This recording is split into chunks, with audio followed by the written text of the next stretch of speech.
So, we all know the spring term is upon us, which means final summatives are due and exams are just around the corner.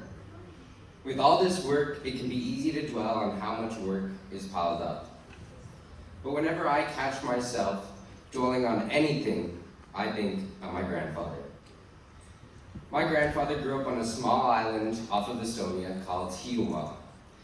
And when he was a teenager in 1944, Estonia was going through tough times. At that time, Estonia was occupied by the Nazis and was soon to become a battleground as the Soviets were on their eastern border. My grandfather lived on a small farm near a port on Hiiumaa. When he was 17, he was told by his father to leave Estonia, otherwise he would be drafted by the Waffen-SS to fight for the Nazis. That is the same distance as going from here to Toronto. It took him more than a day on foot. By the time he got to the port, he found a boat and a fisherman. The boat was filled with people ready to flee Estonia to Sweden.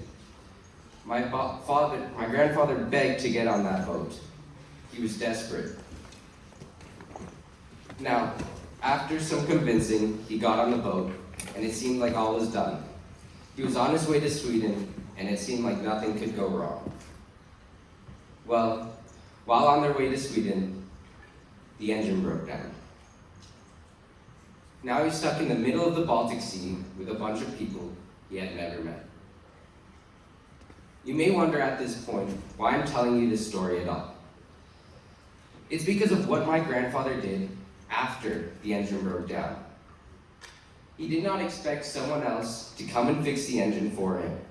Not sparing a minute, he took it in his own hands and found some oars and some fabric and created a sail.